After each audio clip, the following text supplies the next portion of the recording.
Welcome and thank you for joining us for another episode. We're going to be talking today about the importance of compliance reporting. And to my understanding, this is basically the evidence that you are adhering to exactly what you're supposed to do. That's the whole point of a compliance report, right? Oh, most definitely. And it could be that you got some kind of industry regulation. It could be just that you have an obligation, right? You could be in compliance with an SLA, right? Any kind of contractual agreement that you might have. You might have to, so it might not just be industry regulations. It might not just be some kind of regulatory authority. It could be just the fact that, hey, you know what? You are adhering to some kind of standard guideline, regulation, or obligation that you have made, for sure. And knowing your audience is an important factor here too, right? Why is that? It is because when we talk about compliance, well, again, is that compliance? Is it an industry regulation that we need to adhere to? Is it a standard? Is it just a guideline? Is it a framework, right? And every one of these could be a yes, or every one of them could be a no. And that's because remember that when we talk about security in general, we can present what the best practices are, but it's up to you to implement them, and it's really up to you to tailor them to whatever your company might be. So for instance, the majority of the times when we talk about compliance reporting, we're talking about information systems, right? Somebody is storing information, and we have to determine, is storing it in an appropriate manner. You talk about knowing the industry. Absolutely. Knowing the industry is very, very important because let's face it, right? If you are going for ISO 27000, right? 27001, I believe, right? More importantly, right? Well, that is going to be something that you are going to have to provide some kind of knowledge to, right? Remember, if you're the analyst, you're going to be reporting it. You know the industry. You say, okay, well, I can look at the set of controls, I can look at the regulation, and I can find out through gap analysis, right?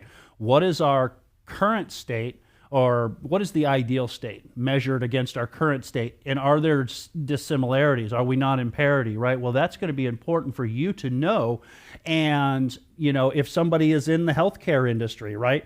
Well, HIPAA compliance is going to be different than the 27001 compliance, right? Now, I'm just giving you some examples. There are so many standards out there. We could spend another week on them and not even really fully go through all of them, right? So we're just kind of giving you some examples, right? That's healthcare, right? The healthcare industry. And you would have to be aware of what the compliance regulations are, right? What are the controls? And again, what is the current state based on your report? Are we adhering? Because remember, it is important to understand that there could be financial loss if you're not adhering to some kind of compliance regulation, right? It could be the difference between a company staying in business and going out of business as well. So maybe you're a company that handles payment information, right? Well, you're going to have to know that you are going to be doing compliance reporting, amongst other things, in something like PCI DSS, right? The Payment Card Industry Data Security Standard that dictates the regulations for people that control and handle payment, credit card information, right?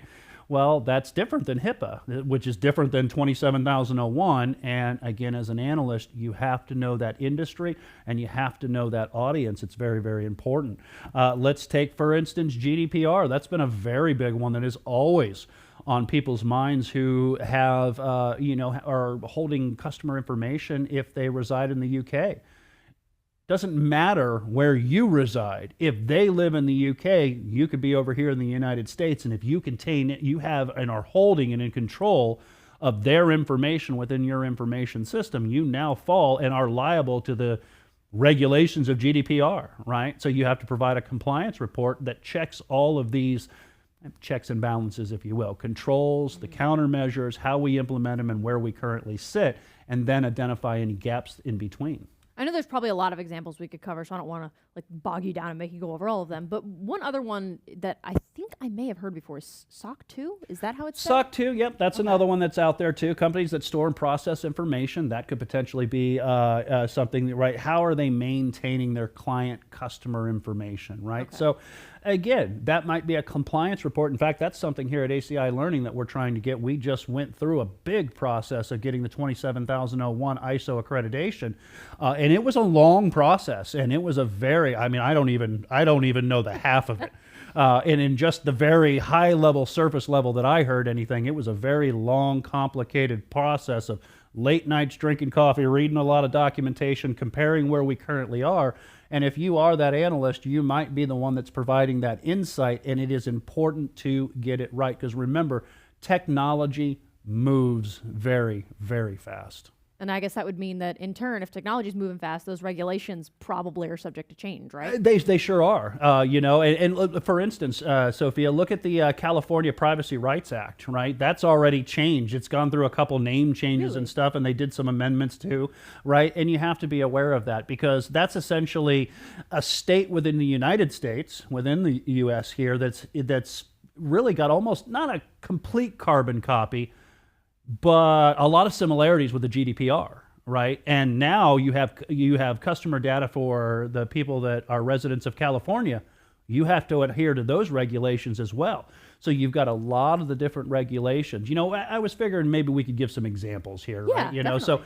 so I've got a general list. These are just common examples. It's not all inclusive. It's not exhaustive. But some things that you might be doing is ensuring that you communicate this securely. Now, I don't mean, or maybe I do, TLS encryption across the network. I just mean that if, let's take Sophia, if she's the CEO, I have to make sure that when I communicate this information, I do it in a secure manner. And what I mean is if she's the intended audience, I don't want the information leaked out to another employee. Think about, for instance, if you have a report on PII, personally identifiable information. Should you communicate that with the CEO? Probably not. I don't know, but probably not. You probably have to talk to an HR person who has the authority and jurisdiction over that type of information, and maybe even might be the data owner over that information. So again, it's important, like you said, I love how you said, knowing the audience, right? What level? You have to secure those communications, because just because you have the information doesn't mean it needs to be broadly communicated within the organization. You might not be the one that has the authority to dictate that. So you need to secure those communications. The reason I said it might be secure, well, I guess if you're on a voice over IP communication, maybe you do need some encryption in there. But I mean on securing who you're communicating with. That's definitely important. Okay. Other things that we have too is just, you've mentioned this, they change, right? Compliance requirements change so darn quick, right? And what you might be in compliance today, not realize that maybe a law was pushed through, it goes in effect in 30 days, and now you're not compliant, right? So you have to stay up to date on them, for sure. So what about talking about like scope? I've heard the word scope used a lot when you talk about like surface level agreements and things like that. Where does that factor in? Okay, so sure. So we talk about scope. So let's talk about GDPR. And I'm just using that one because everybody seems to know, they've heard of something before, right? Do I have UK customers' data, right? That's within the scope of what we now applies to us. Okay, got it. Right? What range and extent does this compliance regulation apply to us? And as an analyst, I need to be able to communicate that, right? I talked about the California Privacy Rights Act. We don't have a single customer that lives in California. Well, that's out of the scope. That's not within the scope of what the regulation is.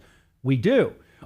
We do have California residents and we have UK residents. Well, now we're under the scope of both regulations, and we need to make sure that we are providing that information to the appropriate stakeholders. Other things too, control requirements, right? If you currently know what the standard is, then you should know what the controls are to meet that standard, right? So you need a clean desk policy, right? You need to have key cards, nobody propping doors open, right? You need to know what the control requirements are to adhere to the compliance, the regulatory body's compliance obligations, really. Other things too that we have to keep in mind, right? Compliance versus non-compliance. And this just basically means that you know as an analyst via communication of your report where we are in compliance and where we're in non-compliance. Because remember that the non-compliance can dictate whether the company itself faces some kind of penalty, all right? Let alone ongoing penalties, reoccurring penalties that happen by the day until this is fixed, that can ultimately be the difference between the business being in business and being out of business. If you find non-compliance, what are the proposed controls, right? We've been having a lot of people that have been sharing key cards or sharing key fobs, right? What's your proposed control? Don't do that. Now, it's very, very simplistic, but it might be something that you need to change a policy, right? You looked at you're out of compliance, and maybe you've got it stated in the policy, and the policy no longer matches what you're seeing. Maybe you have to change the policy, right? Communicating that compliance report in the non-compliance and the control mechanisms is something that you provide value to, you provide an insight to, and communicating that, again, is going to be very, very important. And then finally, the last example is, I kind of put these in the same realm, that's monitoring and validation, all right? And what I mean by that is you propose a control, well, you need to go do ongoing monitoring to make sure that the control that you proposed that was implemented meets the regulation. That's the validation part. You monitor it, make sure it's doing what you said it should do, what you recommended, and then you validate. Might be running another compliance report, and then handing that back over and communicating and say, hey, look, see our proposed controls, we are now in compliance with whatever the regulation might be, and you could provide that in your report. This sort of seems like it might be not necessarily maybe ongoing every second of every day, but ongoing in that it's not just a one and done thing. Like, we checked and we're in compliance and we're good for the next 6 years. Absolutely. That's policy. You do have to do a little bit of nurturing of your policies, and you have to do a little bit of nurturing of that. That's something that probably, again, I can't tell you that you should be doing it once every quarter. Maybe you should. Biannually, annually at least, at the very minimum. But with changes in technology, you need to ongoing. And that's where the monitoring and validation comes in. Due diligence. Just because we implemented these things does not mean that we have proof that they're working the way we want. And that's where maybe even rerunning a compliance report and finding out the proposed controls are meeting the obligations that you need to meet. I find that I have a little bit more trouble remembering things that have to do with governance and risk and compliance. That's one of the areas I have to go back and study. So thank you for walking us through all this, because this has simplified it for me. And so I feel like I understand it now better, which is good, because that's what we're here for. That's so right. Thank you for that. And of course, thank you for joining us for this episode. We'll see you next time.